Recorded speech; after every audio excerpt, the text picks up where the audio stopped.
Hello friends, welcome to my channel Learn and Build, and this video is a part 2 of Introductory Microeconomics of class 12 and हम अपनी basically इस series में class 12 की introductory micro economics को precise और short way में पढ़ रहे थे.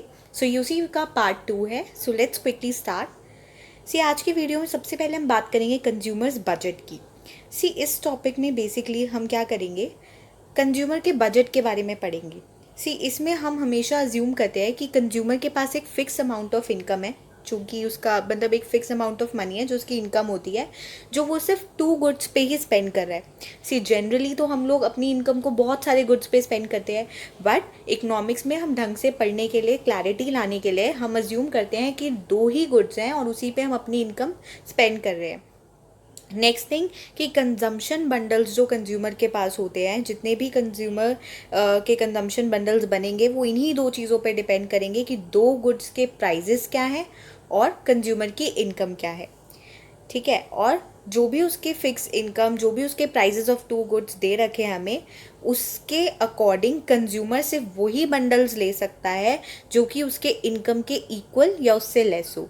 सो ऑब्वियसली जनरल लाइफ में भी, नॉर्मल लाइफ में भी आप सिर्फ वही जो भी 2 गुड्स में कॉम्बिनेशन, जो भी जितनी भी चीज़ें खरीदेंगे, जो भी आप अपनी खरीदारी करते हैं, वो या तो आपके उसका टोटल अमाउंट या तो आपके इनकम के मैक्सिमम क्या हो सकता है कि आपकी इनकम के इक्वल हो या फिर आपकी इनकम से लेस हो. सो यही होता है यहाँ पर भी. बस यहाँ फ़र्क क्या है कि हम अज्यूम कर रहे हैं कि सिर्फ 2 ही गुड्स हैं और उसी पे कंज्यूमर अपनी इनकम स्पेंड कर रहा है. सो इसकी ये क्वेश्चन बनती है कि price of good 1 into quantity of good 1. See price और क्वांटिटी को मल्टीप्लाई करते हैं तो क्या आता है कि कितने की चीज़ वो आपको टोटल पड़ी. फॉर एग्जाम्पल आप 10 रुपीज़ की डेयरी मिल्क खरीद रहे हैं और आपने उसकी तीन यूनिट्स लिए हैं, 3 चॉकलेट्स लिए हैं. सो कैसे निकलेगा total amount spend? 10 into 3 that is 30 rupees, right? Similarly price two है गुड नंबर 2 का price into x2, that means good number 2 की कितनी क्वांटिटी ली. तो टोटल आपका खर्चा आ गया, जो भी आपने टोटल चीज़ें टोटल खरीदारी करी है, टोटल जो भी आपने अपना अमाउंट स्पेंड करा है, वो किसके इक्वल हो सकता है, किसके इक्वल या लेस देन हो सकता है, आपकी इनकम के. तो जो m है इस इक्वेशन में, that represents your income. Okay, see अब इसी इक्वेशन में जो भी ऐसे कॉम्बिनेशंस बनेंगे जो कि आप अपनी इनकम के अंदर खरीद सकते हैं गिवन प्राइजेस पे, वो उसे हम कहते हैं कंज्यूमर का budget set, right. For example आपके पास 50 रुपये है और जो गुड्स है वो एक 10 रुपीज़ का है और एक 5 रुपीज़ का है. तो कितने कॉम्बिनेशंस बन सकते हैं? हो सकता है जो 5 रुपीज़ वाला गुड है वो आप एक भी ना खरीदें और आप 10 रुपीज़ वाले 5 यूनिट्स ले लें. पहला कॉम्बिनेशन हो गया. दूसरा कॉम्बिनेशन हो सकता है 5 रुपीज़ वाले 2 यूनिट्स ले और जो 10 रुपीज़ वाला गुड है उसकी सिर्फ 4 यूनिट्स ले. अगेन दूसरा कॉम्बिनेशन हो गया.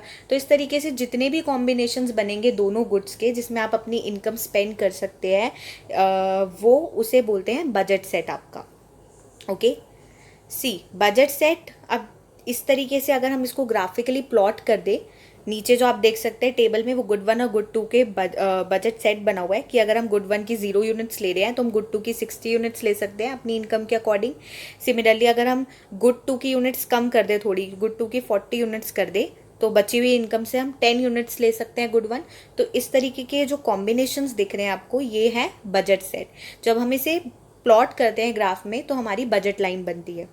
अब से ये जो बजट लाइन आपको दिख रही है, इसके अंदर का जितना भी पोर्शन है, ठीक है, वो सारा पोर्शन वो है जो आप अपने बजट में अफोर्ड कर सकते हैं, वो सारे वो कॉम्बिनेशंस हैं.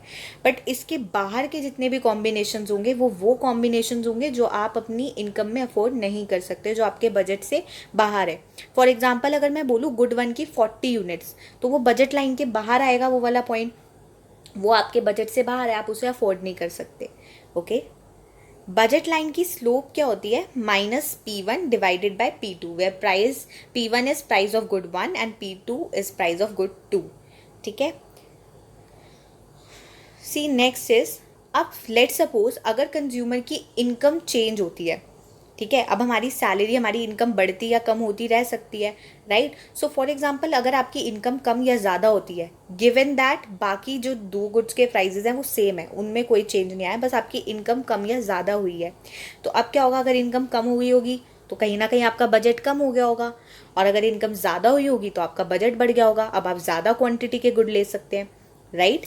तो इस केस में जो हमारी बजट लाइन है वो आउटवर्ड या इनवर्ड शिफ्ट करती है।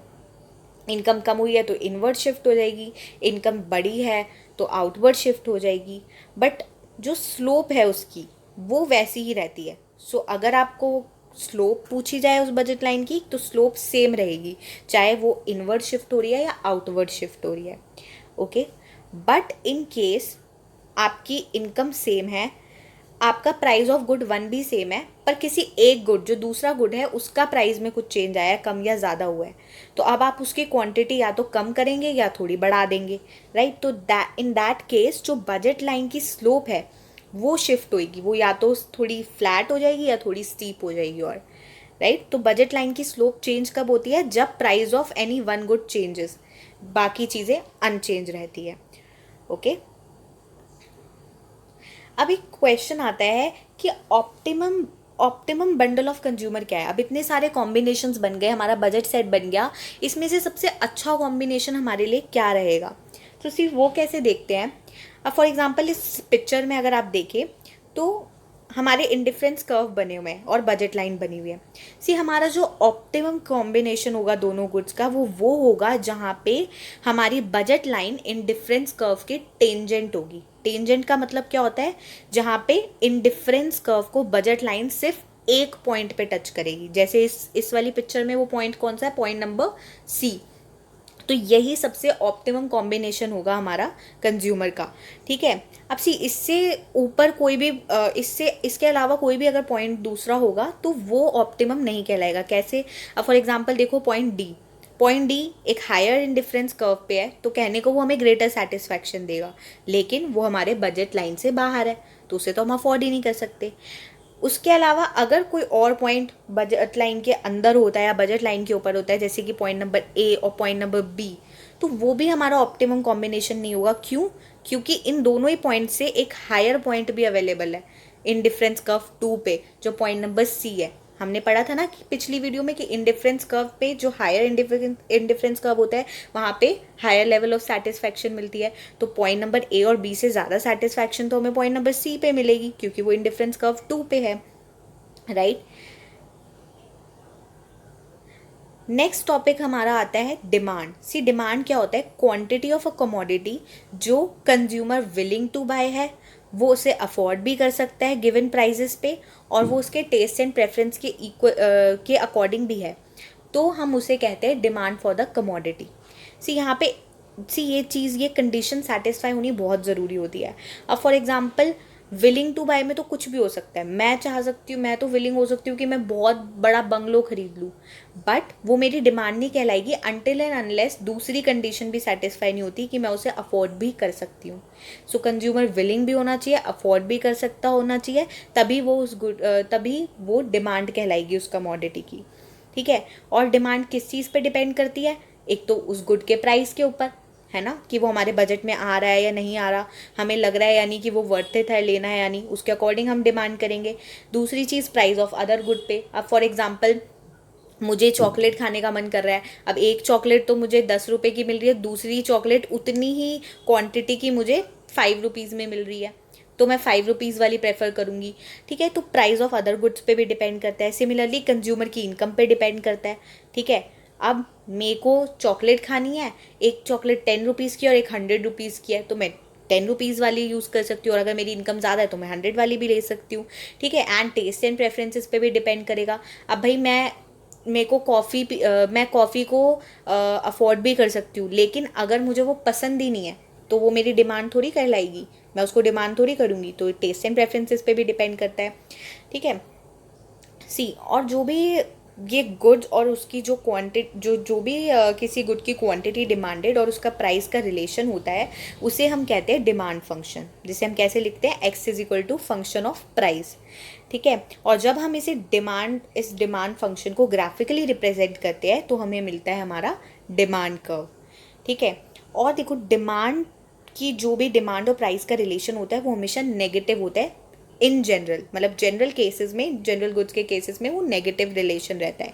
कैसे? कि अगर किसी गुड का प्राइस बढ़ जाता है तो कहीं ना कहीं मैं उसकी डिमांड कम करूँगी, उसकी कम क्वांटिटी खरीदूंगी, बट कोई चीज़ मैं खरीद रही हूँ और उसका प्राइस कम हो जाता है तो मैं उसकी क्वांटिटी बढ़ा सकती हूँ, तो एक जनरल सेंस में ये रिलेशन हमेशा नेगेटिव रहता है, ठीक है। अब आप डिमांड कर्व को भी देख सकते हैं। डिमांड कर्व कैसे बना है, अब जैसे for example at P price, जब पी पॉइंट था मेरा प्राइस का, तो मैं एक्स क्वांटिटी कंज्यूम कर रही थी, तो उस कॉम्बिनेशन से मुझे पॉइंट ए मिला, जो स्मॉल ए आप देख सकते हैं। सिमिलरली अगर वो प्राइस उस गुड एक्स का कम हो गया, यानी P1 हो गया, अब मैं उसकी क्वांटिटी बढ़ा सकती हूँ, तो मैं X1 क्वांटिटी खरीद रही हूँ, जिससे मुझे मिला पॉइंट B। जो जब मैंने पॉइंट ए और पॉइंट बी को ज्वाइन किया, मुझे मिल गया मेरा demand curve, right. Now next see, जो ये नेगेटिव स्लोप होती है डिमांड कर्व की, तो हमने पढ़ा कि हाँ नेगेटिव रिलेशन होता है प्राइस और डिमांड का, क्वांटिटी डिमांडेड का, इसलिए इसकी नेगेटिव स्लोप होती है। बट इसके मैं दो रीजंस और भी दे सकती हूँ, that is the substitution effect and the income effect, right. Substitution effect क्या होता है, फॉर एग्जाम्पल में बनानास और मैंगोज मेरे गुड 1 और गुड 2 है, ठीक है। अब अगर बनानास का प्राइस कम हो जाता है, बनानास सस्ते हो जाते हैं, तो मैं क्या करूँगी, मैंगोज को बनानास से सब्सटीट्यूट कर दूंगी, मैं मैंगोज की क्वांटिटी कम करके बनानास की बढ़ा दूंगी, तो इसे हम कहते हैं substitution effect, right. Similarly income effect कैसे होता है, अब फॉर एग्जांपल बनाना की प्राइस कम हुई है, तो मेरे पास अब हाथ में थोड़ा ज़्यादा पैसे बच रहे हैं, मेरी परचेजिंग पावर बढ़ गई, तो मैं क्वांटिटी बनानास की बढ़ा दूंगी। तो इस सेंस में हम ये भी कह सकते हैं कि इनकम इफेक्ट की वजह से भी डिमांड कर्व की स्लोप नेगेटिव होती है। इसके बाद एक और इम्पॉर्टेंट टॉपिक आता है, that is law of demand, जो क्या कहता है कि प्राइस और क्वांटिटी ऑफ अ गुड, जो क्वांटिटी डिमांडेड है उसका रिलेशन होता है इनवर्स, यानी अगर प्राइस ऊपर होगा, प्राइस बढ़ेगा, तो क्वांटिटी डिमांडेड कम होगी, और अगर प्राइस कम होगा तो क्वांटिटी डिमांडेड बढ़ेगी। See that's all for this video, और इसके आगे के टॉपिक्स हम पार्ट 3 में डिस्कस करने वाले हैं। जब तक आप इसे रिवाइज कीजिए।